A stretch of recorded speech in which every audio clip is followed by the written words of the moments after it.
네, 안녕하세요. 신문 비전 제목을 아직 다 달지 못할 정도로 제목 다는 게 이 찍는 것보다 시간이 더 걸려요. 어제는 별을 이렇게 디자인을 미리 해두고 그래 이게 마른 다음에 오려서 붙일 수가 있어서 조금 이런 디자인들 이런 것도 미리 이제 별을 만들어 놨죠. 좀 예전에 했던 거와 좀 다르죠? 약간 좀 귀엽기도 하면서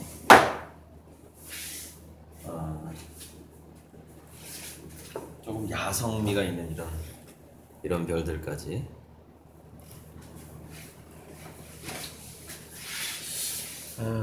그래서 오늘은 아마 이거 가위로 이제 이걸 오리는 작업을 하거나, 그다음에 굉장히 두꺼운 거는 이거를 그냥 물에다 담궈 버리는 거예요. 그러면 이제 아크릴은 물에 녹지 않고 종이는 녹으면서 이렇게 저절로 해체가 되는 거죠. 그러면 저는 이걸 건져서 이렇게 흔들면 종이가 쉽게 떨어져 나가겠죠. 건져서 그걸 바로 붙여도 되고 좀 마른 다음에 해도 되고 그렇게 될 것 같아요. 요즘에 요즘에 SK가 아주 뭐랄까 미래 사업의 정석으로 가고 있다는 느낌이 많이 들거든요. 지금 11월 27일 화요일 날짜에 물론 이제 SK가 돈을 좀 많이 썼겠죠, 동아일보에. 그런데 SK 바이오팜에서 독자적으로 신약을 개발해서 지금 미국 FDA 판매 허가를 신청했다까지. 이게 이제 두뇌와 관련된 거예요. 두뇌 뇌전증 치료제네. 뇌전증 두뇌와 관련된 세노버메이트. 근데 동시에 포스코가 이렇게 철광석을 고품질 철광석 광산에 투자를 해서 이 철광석이 한국으로 곧 들어올 거다. 이 뉴스. 그 다음에 SK 이노베이션이 미국에 전기차 배터리 공장을 짓는다. 이게요.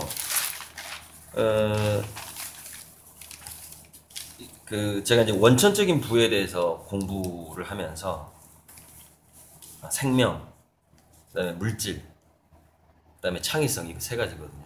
다른 말로 얘기해 보면은 유기물, 무기물, 그다음에 유기물과 무기물 사이에, 그러니까 동물계, 동식물계하고 광물계가 있다고 쳐요. 이거는 지구고, 동식물계는 태양하고 관련이 있다고 그랬죠. 그 태양 에너지를 많이 그걸 가지고 살아가니까 주로. 근데 이 사이에 인간이 등장을 해서, 천지인 인간이 등장을 해서 그 두 가지를 이용해서 여러 가지 창의성을 부려서 원천적인 부의 가치를 만들어낸다 그랬잖아. 그러니까 이게 광물질을 가지고 배터리를 만들어내잖아요. 그 다음에 유기물, 생명체를 가지고서 신약을 만들어내는 거죠. 신약. 이번에 왜 문제가 된 삼성 바이오로직스가 바이오시밀러라고 해갖고 생명체 가지고 만드는 신약이거든요. 그 복제약이거든, 복제약. 근데 복제 과정에서 정확하게 똑같이 만들질 않아요. 약간 성분이 달라지거든요. 그러면 오히려 복제약이 더 효과가 좋아질 수도 있어요. 그러니까 기업들의 어떤 부를 만들어내는 것에는 이게 변함이 없어요. 그 부의 원천을 다루는 데 있어서 변함이 없는 거죠. 그러니까 이제 저 같은 경우는 화가하다 보니까 기본적으로 미술 재료들이 다 광물질이잖아요. 광물질 미술 재료 엄청 비싸요. 광물질 미술 재료에다가 식물질 식물질로 된 캔버스나 종이에다가 제 창의성을 투입을 해서 새로운 모양을 만들어내고 새로운 색을 만들어내고 조합을 해서 새로운 무늬를 만들어내고 그다음에 거기다 이야기를 담고 이렇게 하는 거잖아요. 그러니까 다 마찬가지죠. 오랜만에 과학 얘기를 좀 해보고 싶은데, 제가 이카루스의 성공이라는 글이 있잖아요. 자, 다시 한번 각각 보여드릴게요.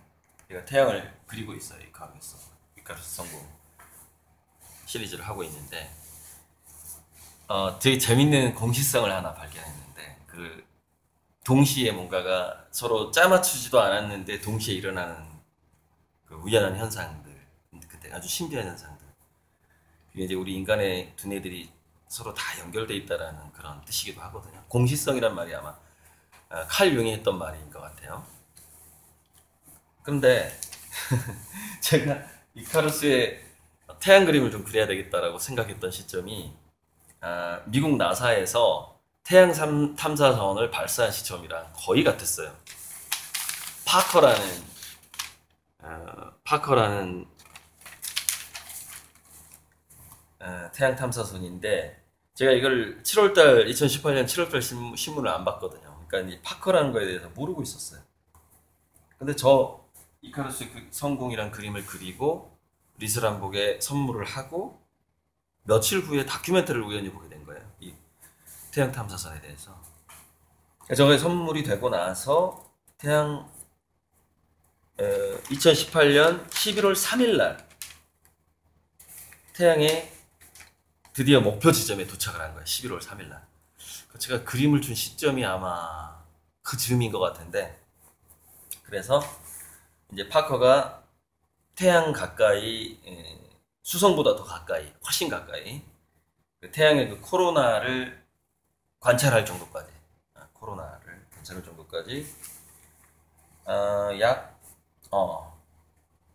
한 20바퀴 이상 태양 궤도를 돌면서 연구를 하고, 그 다음에는 이게 망가질 확률이 높죠. 왜냐면 이게 워낙에 온도가 높으니까.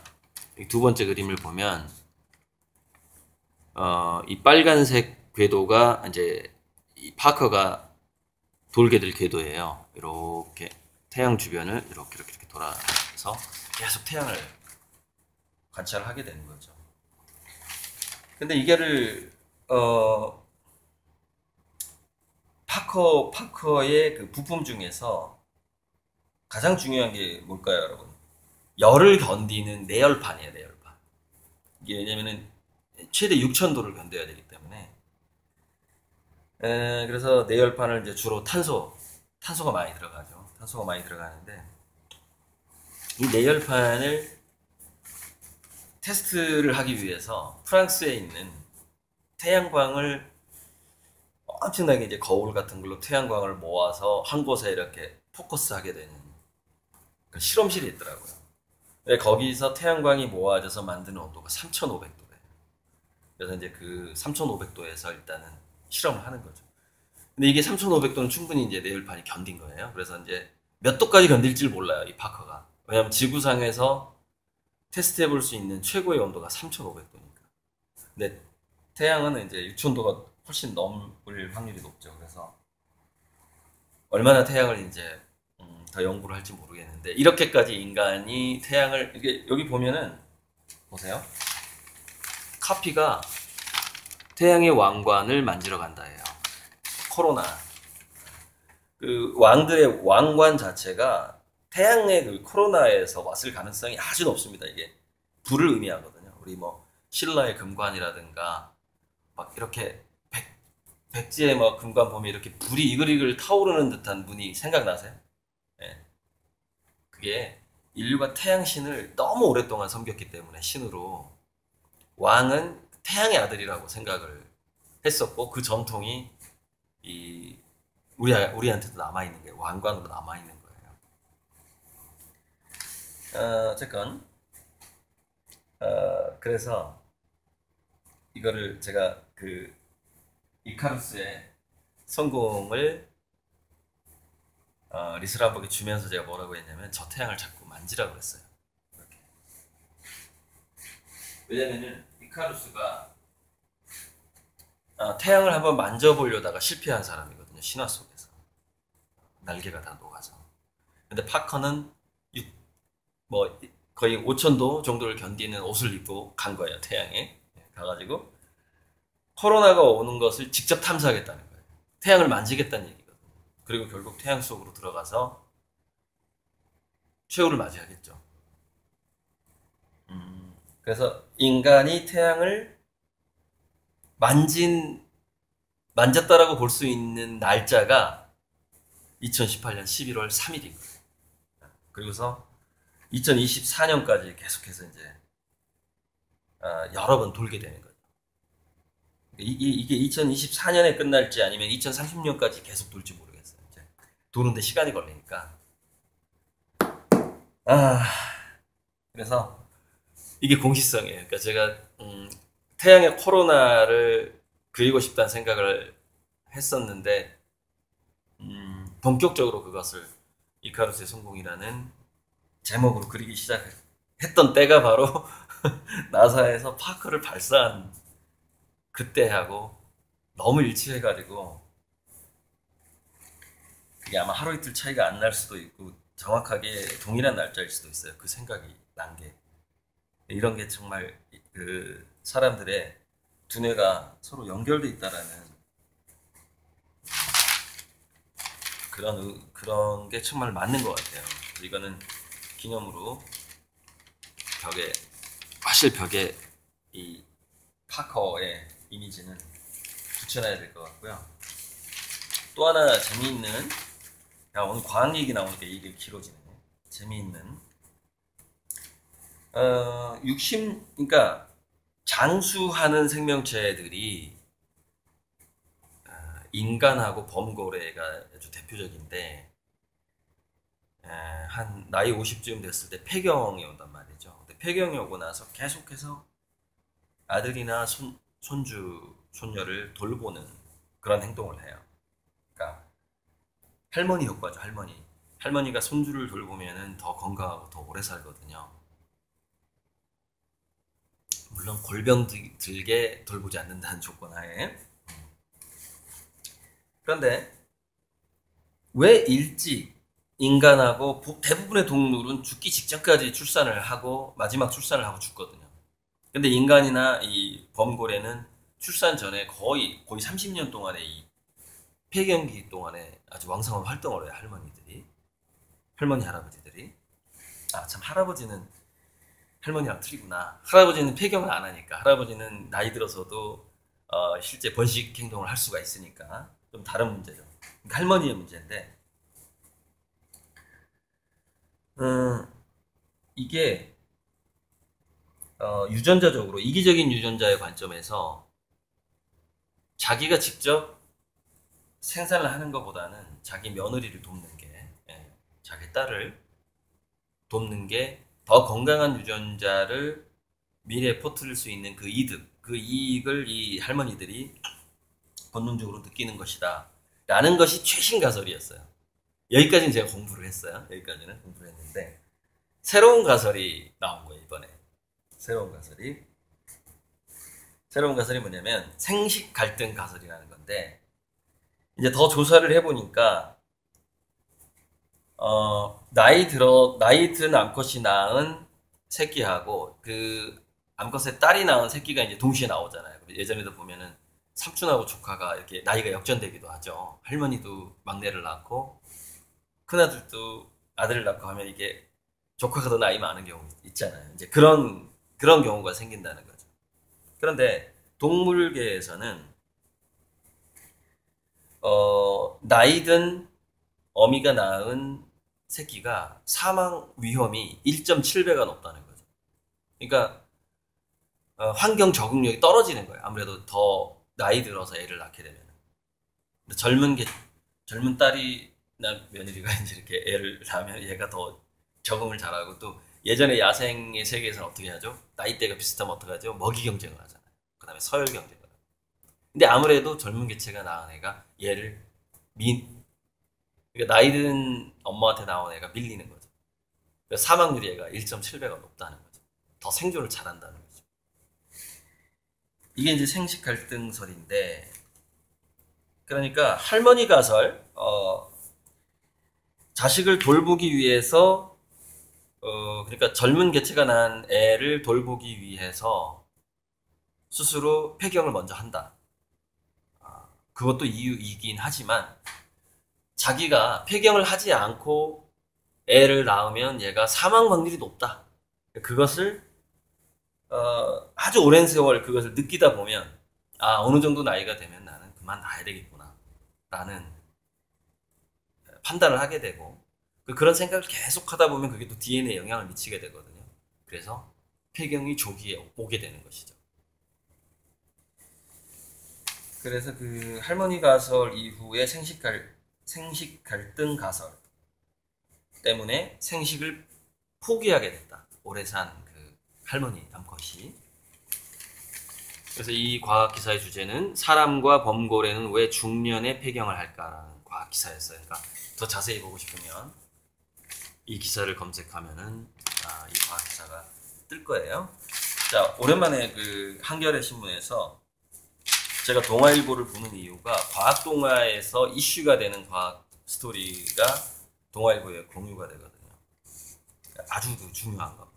그래서 그 점 때문에 제가 동아일보를 보는데 오랜만에 한겨레 신문에서 굉장히 따끈따끈하고 좋은 오랜만이 아니구나. 저번 7월 달에 나온 신문이네. 7월 30일 날. 좋은. 자, 이것도 제가 이제 예전에 뇌과학, 기억의 뇌과학에서 칼럼에 썼던 건데, 뉴런들 간의 연결망으로서, 보면 선택된 뉴런들의 연결망, 기억의 실체를 보다. 이게 기억의 실체거든요. 기억은, 그래서 이거는 마치 어떤 매스게임과 같은 거고, 매스게임에서 사람이 이렇게 막 표를 들었다 놨다 하면서 뭔가 이미지를 만들죠. 그래서 어떤 뉴런이 켜졌다 하면서 서로 켜진 뉴런끼리만 이렇게 손을 해배 법칙이라고 이렇게 그 당시에 동시에 활동했던 뉴런들은 더 강하게 연결이 되는 거예요. 그래서 뭔가를 기억을 떠올릴 때 그걸 기억했을 때 불이 켜졌던 뉴런들이 다시 켜지는 거예요. 그게 이제 우리가 기억의 실체인데, 그러니까 시냅스의 연결망의 구조의 차이, 이게 기억인 거죠. 그게 개념인 거예요. 그러니까 개념. 개념이라는 것은 구도의 차이인 거죠. 각각의 뉴런에 연결된 구도가 다른 거예요. 그 개념인데 이게 그 기억이 잠복해 있다가 다시 그 기억할 때의 뉴런이 불이 켜지면 다시 이제 그 기억이 나는 건데, 그래서 인간의 기억은 불완전한 거예요. 왜냐면 그 중간에 시냅스가 죽어요. 그래서 오래전에 그 봤던 것을 정확히 재현하기가 힘들어요. 그러니까. 그래서 억울한 피해자들도 많이 나타나죠. 그러니까 기억이 왜곡이 됐는데 저 사람이 범인이에요 이렇게 말하는 증인이 많은 거예요. 그래서 아닌데 저 사람이 증인이 그때 그 사건 현장에 있었던 사람이 나보고 이제 그 범죄 억울한 사람이죠. 좀 이렇게 범죄인처럼 생겼다는 이유로 그게 이제 그 증인의 사고방식 패러다임하고 결합을 해요. 그 인간의 기억의 왜곡이라는 것이. 그래서 이렇게 범죄인처럼 생겼다거나 아니면 흑인이라거나 그러면은 그냥 제가 범인이에요 라고 말하는 경우가 생기는 거예요. 되게 억울하게. 그래서 우리가 이제 공기환경지능이라든가 인공지능, 빅데이터가 더 발달을 해야 돼요. 정말 그래야 진범을 정확하게 잡아내게 되겠죠. 그래서 기억의 물리화학적 실체를 확인했다. 그러니까 이게 우리 카메라가 이렇게 많이 발달을 한 거예요. 녹색 형광 물질을 뉴런에게 준 다음에 이거는 보니까 G로 사람으로 연구하지 않고 G로 연구. 이렇게 뉴런의 이미지를 이렇게 녹색 형광 물질로 염색된 뉴런들의 이미지를 정말 그 해파리? 아무튼 뉴런의 정말 이 실사를 이렇게 오랜만에 보는 것 같아요. 그림이 아니라 이미지로. 이번 신문 기자는 이 정도만 해야 될 것 같습니다. 제가 화장실 좀 갔다가 또 그림 좀 하다가 또 이 다음 편. 그러니까 이번에는 과학 얘기를 좀 많이 해요.